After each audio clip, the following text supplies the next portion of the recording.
All right. We're going to do the third and final part of your nervous system notes.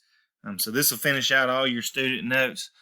Should get you all the way through, just to kind of show you where we're at. We just finished up the portion talking about the brain stem. Before that, the midbrain, stuff like that.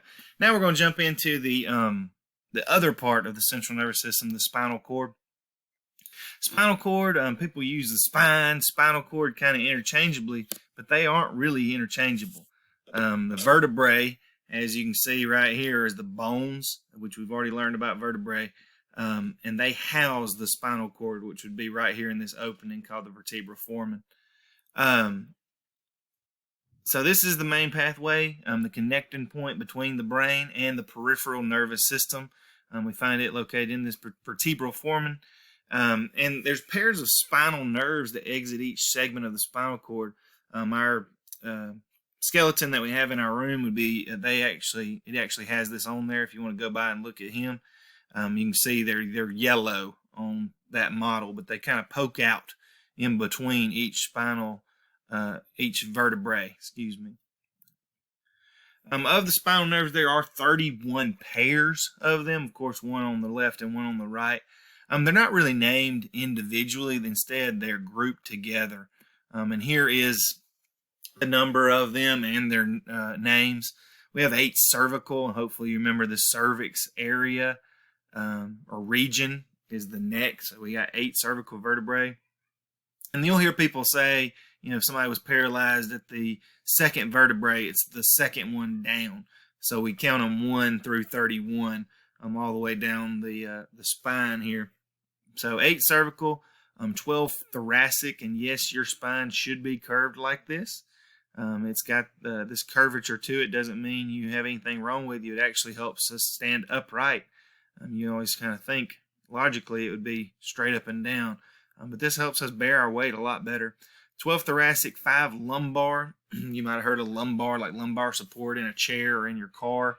5 sacral, that make up the sacrum, and 1 coccygeal. That's your coccyx, your little tailbone right here at the bottom. The cervical, thoracic, and the lumbar are the most commonly understood and talked about, and also injured. People break their tailbone and things, but there's not a lot of nerves of the spinal cord or parts of the spinal cord down here in the sacral and coccyx. So the spinal cord itself extends down to that last thoracic vertebrae. So coming right here, your spinal cord goes all the way from your brain here in your skull down through the vertebrae to right here. After that, we've got this collection of nerves. This diagram is really good at showing that. It's a collection of nerves that branch out from the spinal cord. They still run within that canal, that opening in the vertebrae. We call this the caudal equina. It literally means horsetail, and it kind of resembles that, coming like a horsetail, how the many hairs come out together collectively. So the caudal equina is these nerves that hang out from the spinal cord. And like I said, this is still within the vertebrae. You can see this diagram is kind of cut away here. There'd still be bones around the backside of that. Here's a great look, if you don't want to come look up at that skeleton in our classroom, of how that spinal cord looks. And here are the spinal nerves that come out from it. Of course, they wouldn't just stop here. They would branch out to whatever part of the body, your upper torso, your arms, your back, or at the bottom there going down towards your legs. Here's a cross section of the spinal column just to give you further understanding. Here is your spinal cord, like it would be going down through that foramen. Then on one side, we've got this spinous process. This is the little ridges in your back. If you know somebody who's particularly skinny, you can see their little bones in their back. Kind of look like a little stegosaurus, right? Then up here, the vertebral body. So that's the main chunk of our spine that protects it. You can see it's pretty robust on each side. Looking a little higher, inside here, moving away from the spine, in the cranial nerves, the cranium. These are our nerves that connect into our brain, lead from the brain. This is going to pass out from the brain through the foramen magnum. Magnum means large. Anytime you see something like Magnus or magnum, it means large. And this is the large opening at the base of the skull. So they're going to pass from the brain out through this hole and lead to the parts of the head, neck, and the upper trunk of the body. This will also be where the spinal cord runs up into. So there's a lot of stuff going to and from the brain out through here. But the spine would come down straight towards us in this drawing. Most of the cranial nerves are mixed nerved, meaning that they have sensory and motor neurons or fibers connecting to it. So they're going to carry messages or electrochemical signals, to the brain and from the brain, right? From the senses to the brain and from the brain out towards, motor functions. We are going to learn some of the cranial nerves, the main ones and their functions. We'll see a lot of these again in our next unit on the senses. We'll at least mention them and how the senses work. Olfactory nerves, and you can kind of see where they're at. There will not be a diagram of this on the test. Instead, you'll just need to kind of know the names. Olfactory always means smell. We'll talk about the olfactory glands and stuff when we talk about the sense of smell. So olfactory means that. Optic, you probably knew, means vision. These are the nerves that deal with seeing. So the main optic nerve that runs in the back of your eyeball, we'll see this again in the senses unit as well. Oculomotor, these don't deal with the vision itself, but these deal with how the eyeball moves. So the muscles surrounding the eyeball, also your eyelids, enabling you to blink and cleanse out any pathogens that might be in your eye. Facial nerves, there's a collection of them. They have different names. We're just kind of calling them facial. This controls our facial expression. So whether you're smiling or sad or excited or, making all the little goofy looks that you do. This also controls our tears and saliva. So it controls those ducts that let out these liquids. Vestibulocochlear nerves. This is dealing with the inner ear. So some parts of the hearing. And we'll, like I said earlier, we'll deal with these when we look at the senses next unit a little closer. The inner ear, so picking up the signals that we hear through the air that we call sound, and moving it into the ear and then processing that to make sense of it. And also our equilibrium, or keeping us balanced.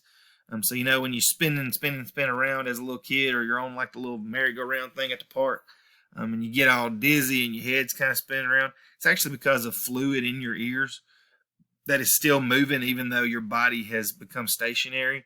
And this messes up with your equilibrium. It kind of throws that fluid off, and then your vestibulocochlear nerves don't really know what to do with that. It doesn't understand, okay, I need to tilt back up because I'm, not in upright position. Instead, it's just spinning around and around and around, even though you've become, upright or stationary. Vagus nerves. The vagus nerves deal with a whole lot, and you can read those right there. Your blood pressure, heart rate, digestive organs, as well as taste. With regard to the first three, we'll look at that when we get to cardiovascular and digestive system. You'll see vagus nerves again, I guess, for these purposes as well as next unit. Taste is a big deal, at least for me. I like to eat.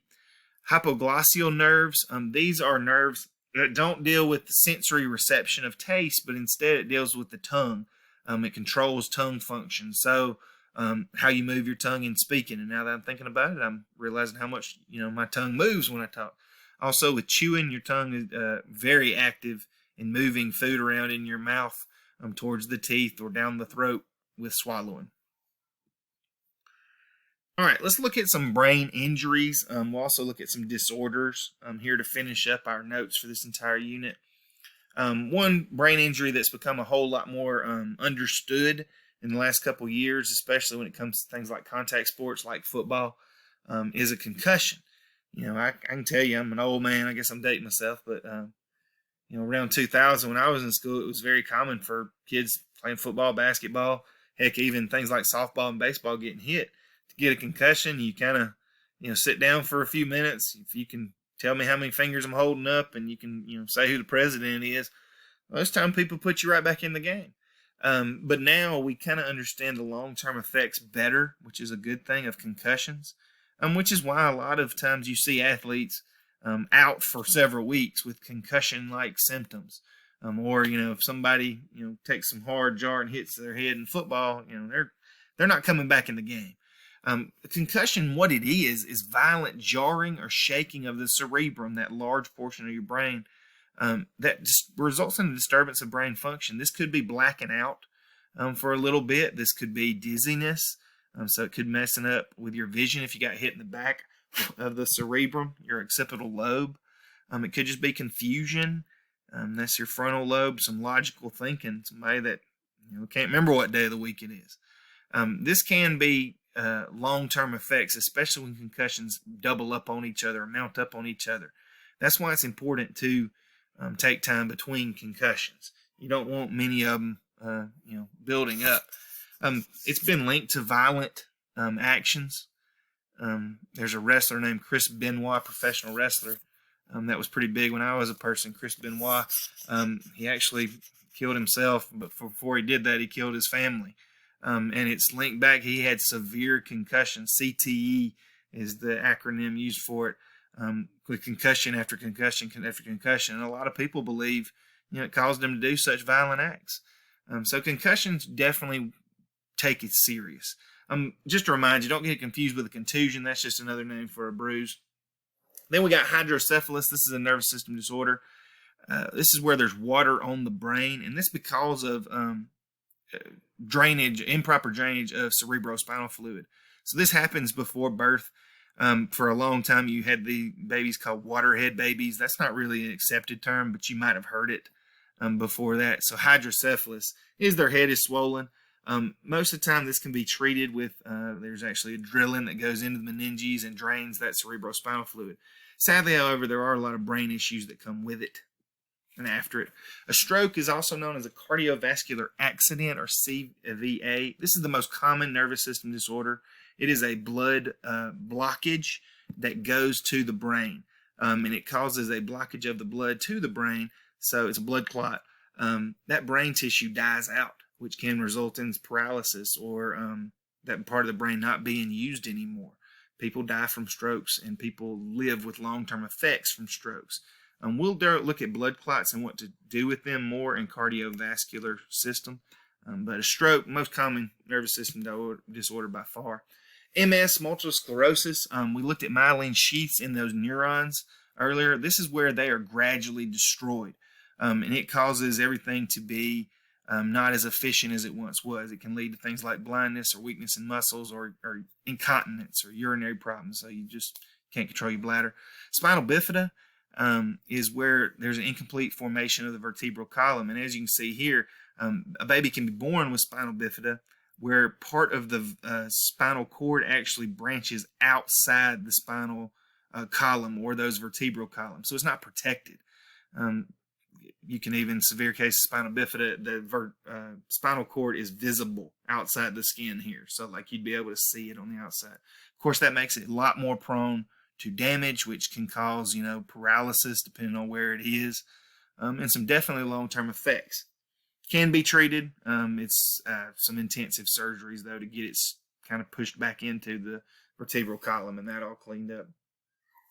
Insomnia and narcolepsy. Movies and TV shows oftentimes kind of make this the butt of jokes, but it's a serious issue in the actual insomnia and narcolepsy.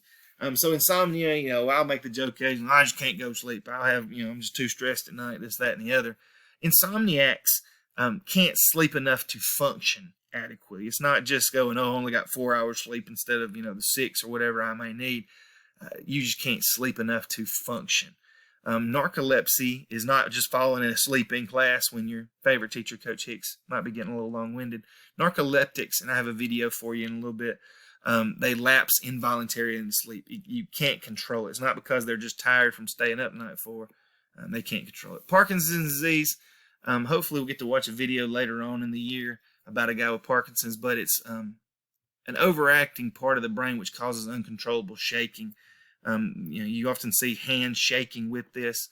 Alzheimer's, there's different progressions of Alzheimer's, and you can see this is where degenerative brain changes. You can see advanced Alzheimer's, the brain actually shrinks itself. Memory loss, very sad disease. And then there's cerebral palsy. It affects your ability to control muscles. Injury happens before birth or more commonly during delivery when it's a complicated delivery.